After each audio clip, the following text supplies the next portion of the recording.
This video is not for those seeking gentle advice or comforting illusions. This is a strict instruction manual for survival in the emotional conflict waged against you by former partners who refuse to relinquish control. If you are a man who feels that after a breakup he continues to be emotionally, financially drained, or is simply being used as a free psychotherapist for someone else's crises, you need to set everything aside and listen very carefully. We are talking about psychological defense, about creating an impregnable fortress around your mind, your wallet, and your future. You must realize that your main task now is the reintegration of your own self and the restoration of personal boundaries. Remaining in this cycle of interaction means voluntarily sacrificing your own well-being.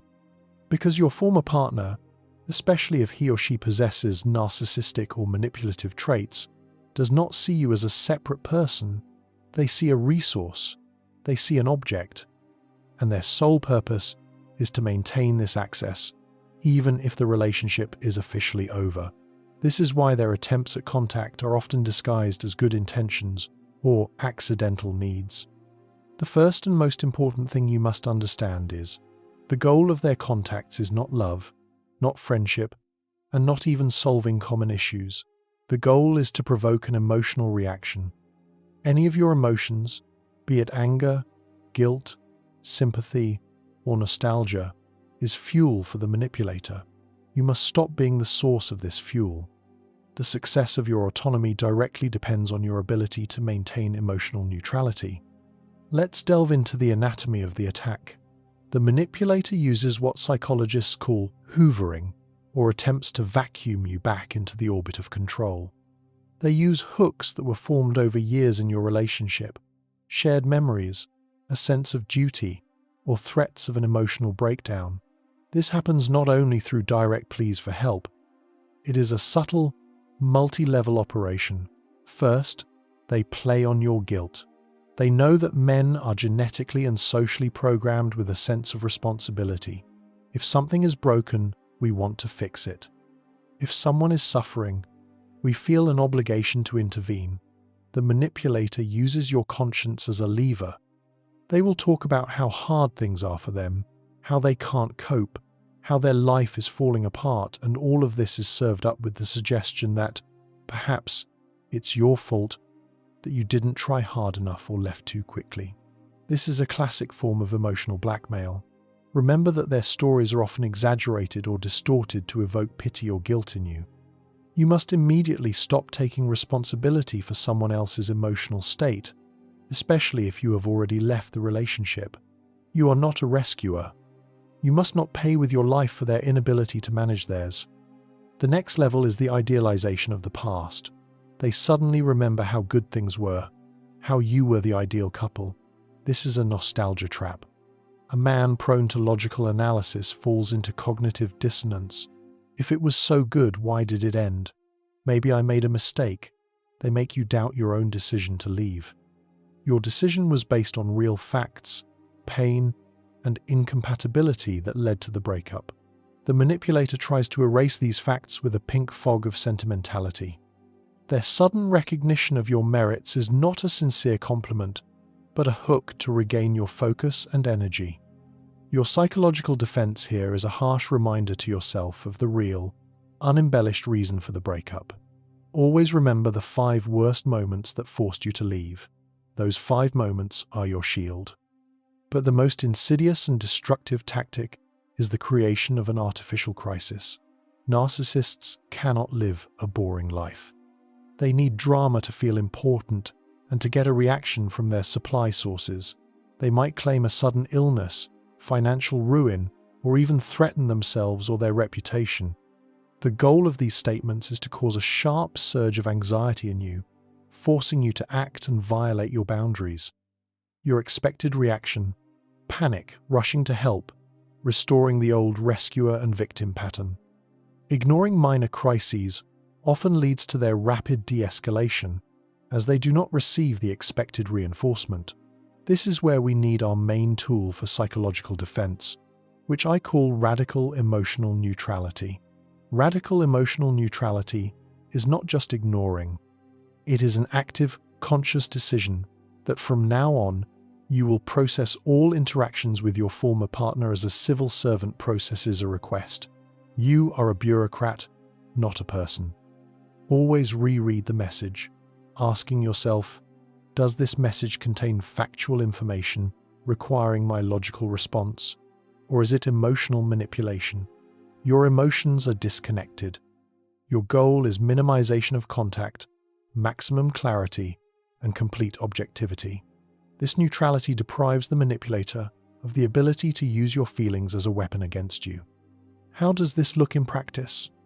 When a message full of drama and guilt arrives, I'm having such a hard time, I can't cope, you ruined my life. Your reaction must be internal and external. Internal. Recognize that this is manipulation and refuse to feel guilt. External.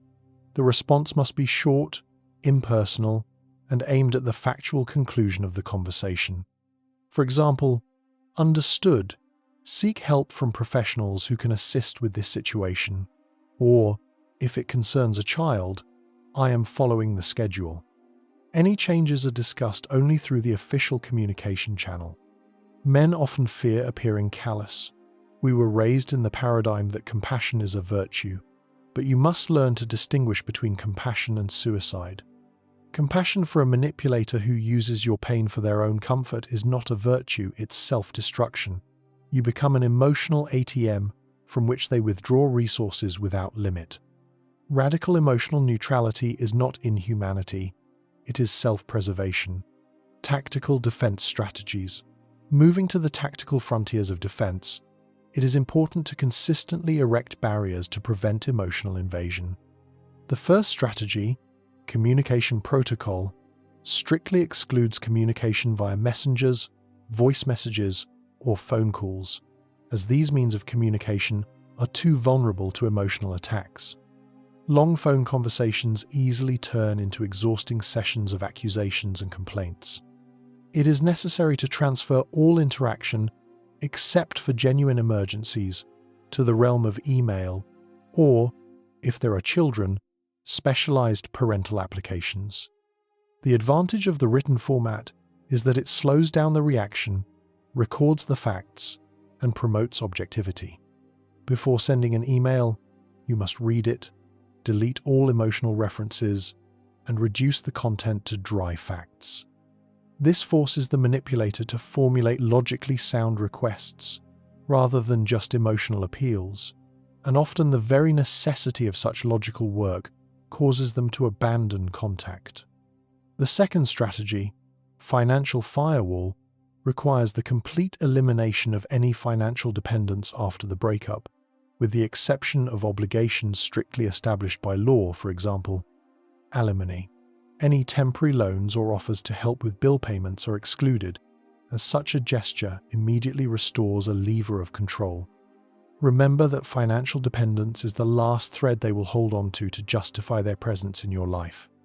The manipulator uses your kindness to maintain the idea of your position and status as their person. Your financial independence is not just money, it is a powerful symbol of your personal freedom. Your response position must be, I strictly adhere to the terms written in our agreement. Issues going beyond these boundaries must be resolved by you independently. If this sounds unemotional, it is perfect, as the goal of this strategy is emotional detachment. Any deviation from this rigid protocol will be perceived as weakness and used for further attempts at influence. The third strategy, rejection of hidden messages, requires absolute vigilance regarding the tactic of triangulation. This is the use of mutual acquaintances, relatives, or children to transmit messages to you, the purpose of which is always the same, to evoke guilt or jealousy, for example, through phrases like, Mum said she is very lonely, or our mutual friend thinks you acted terribly. Your psychological defense lies in the categorical refusal to accept information from third parties. If the message did not come to you directly and in writing, it does not exist. Any attempt at mediation must be curtailed by the strict establishment of boundaries. My relationship with my partner is our private matter. Please do not convey messages to me. If she needs something, she knows how to contact me officially. Thus, you block all peripheral channels of emotional influence. The core of the strategy: emotional neutrality and sovereignty. Let's look deeper into why this topic is so critical for male psychology.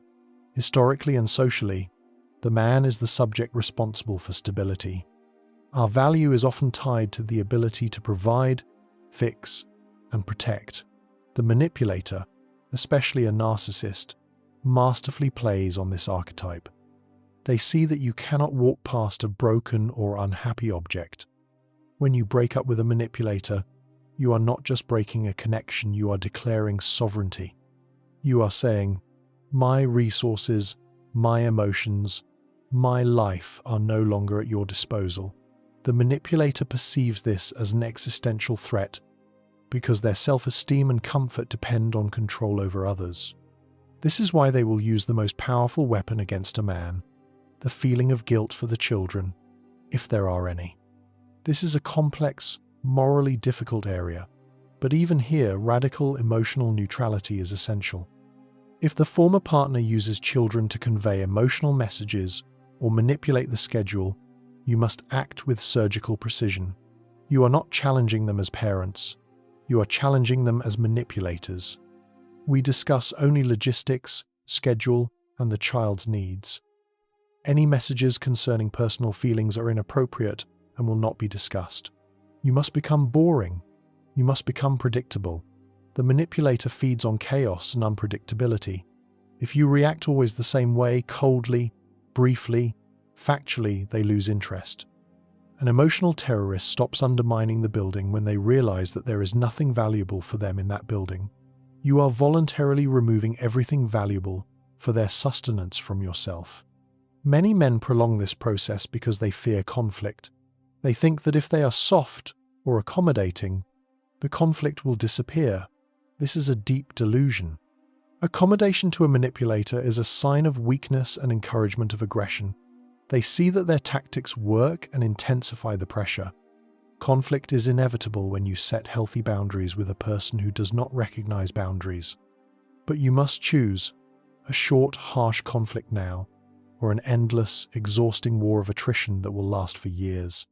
Courage here consists not in avoiding pain, but in choosing the shortest path to peace, even if that path runs through temporary pain. For your defense to be effective, you must completely change your internal attitude. A man who is in defense mode often waits for the next blow. He lives in fear and anxiety. We must transition from defense mode to the mode of sovereign owner. The sovereign owner does not react. He acts. He does not make excuses. He sets rules. He does not ask for permission. He communicates a decision. Your life is your state. You have boundaries. You control who and on what terms can gain access to your resources: time, energy, money. When a former partner tries to violate these boundaries, it is not just an unpleasant call, it is an invasion. And an invasion must be met with an immediate, proportional, and uncompromising response. Let's talk about psychological projections. The manipulator will often project their own vices onto you. They might call you selfish, although they are the ones who are. They might accuse you of infidelity, although they were unfaithful. This is called gaslighting, an attempt to distort your reality so that you begin to doubt yourself. Your defense against gaslighting is your internal fact recorder. You must know the truth about yourself and the situation, and not allow anyone, especially the manipulator, to rewrite that story. Stoicism gives us the ideal tool. Focus on what is under your control. You cannot control what they say about you to friends. You cannot control their accusations. You can only control your reaction and your actions. When they lie, your internal mantra, "That is not my reality, I know the facts." And the external reaction, complete absence of reaction. Do not enter into a debate about reality. Do not try to prove to them that they are wrong. By proving your point, you give them a platform and get involved in their game. Ignoring the lie deprives the lie of power. If they accuse you of something that is irrelevant to the current legal or logistical issue, your answer, "I will not discuss that." Do you have a factual request? This strategy of radical emotional neutrality is especially important for men because we often underestimate the depth of emotional exhaustion. We are accustomed to thinking of stress as something that can be overcome with physical strength or logic. But emotional terror, emanating from a close person who knows all your weak spots, penetrates deeper. It undermines your self-confidence, your sleep, your ability to focus on work, and, ultimately, your ability to build healthy, new relationships. Every time you allow a former partner to involve you in drama, you pay for it with your life. You spend hours that you could have spent on self-development, on business, on sports, or on communicating with those who truly value you. Your life is a finite resource. Stop giving this resource to someone who does not value you as a person, but values only your reaction. There is a historical precedent for this. The greatness of Roman thinkers such as Marcus Aurelius and Seneca lay in their ability for internal autonomy. They taught that the external world should not have power over your internal peace. In this context, the manipulative former partner is the external world trying to create chaos. Your task as a modern man is to build the same impregnable stoic fortress within yourself. They can hurl stones at the walls, but you must ensure that order reigns inside. Now, what to do when the manipulator uses the tactic of switching attention or new partner? They may display their happiness with someone new to evoke jealousy in you, or conversely, complain about the new partner to evoke sympathy and a sense of your own indispensability. In this case, your reaction must be an internal demonstration of strength and absolute indifference. You are not in a competition. You won when you left the situation. Any attempt to evoke jealousy or sympathy is a sign that you still represent value to them as a supply source. If you are genuinely and totally indifferent to their current personal life, they lose the lever. We must understand that our silence and our imperturbability are the strongest weapons. Anger is weakness because it is a reaction. Guilt is weakness because it is submission. Indifference is absolute strength. Achieving this level of indifference requires work. It does not happen overnight. You need to constantly remind yourself that you are worthy of peace. Your goal is not to punish them, but to protect yourself. Your most important obligation in this situation is your own healing and future. Every time you cut off a manipulation, you free up energy to become stronger. You are literally investing in your next chapter.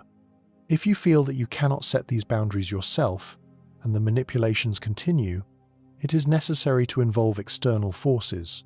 A lawyer. The legal system is the highest form of bureaucracy, and it is ideal for applying the principles of radical emotional neutrality. Let all communication go through a third, unemotional party. It is expensive, but it is an investment in your mental health and future freedom. Remember, you are not paying for the lawyer, you are paying for your peace of mind. Conclusion. Reclaim your sovereignty. So, summarizing our psychological defense, we must fix the basic principles upon which your defense is built. Your main mission is the complete and unconditional cessation of emotional fuel supply to your former partner. To achieve this task, you use radical emotional neutrality, an approach based on cold, factual, and maximally brief communication. A man who leaves a manipulative relationship often feels drained and doubtful. This topic is not just about silencing a former partner, it is about restoring your internal power. It is about saying, "My life belongs to me, my peace is priceless, my boundaries are inviolable." When you start applying these principles, the manipulator will initially push harder. This is the final test. They will scream that you have changed, that you have become cruel. That's true. You have changed. You have become strong. And it is precisely your new, brutal honesty and your readiness to defend your boundaries that will ultimately force them to retreat and find another, weaker source of supply. Stand your ground. Protect your mind. Restore your sovereignty. From now on, you only invest in what you build yourself. You do not give your energy to what destroys you. Your future, your peace, and your self-esteem are worth any temporary awkwardness or discomfort associated with establishing these iron boundaries. Stop being a resource. Become a sovereign state. This is the only path to true, non-negotiable freedom, and it's time to start this path today. If you are ready to finally close this door, restore your psychological fortress, and reclaim control over your life, you need to delve deeper into this topic. Subscribe to the Psycheria channel here. You will find not soft advice, but precise instructions for psychological self-defense that work.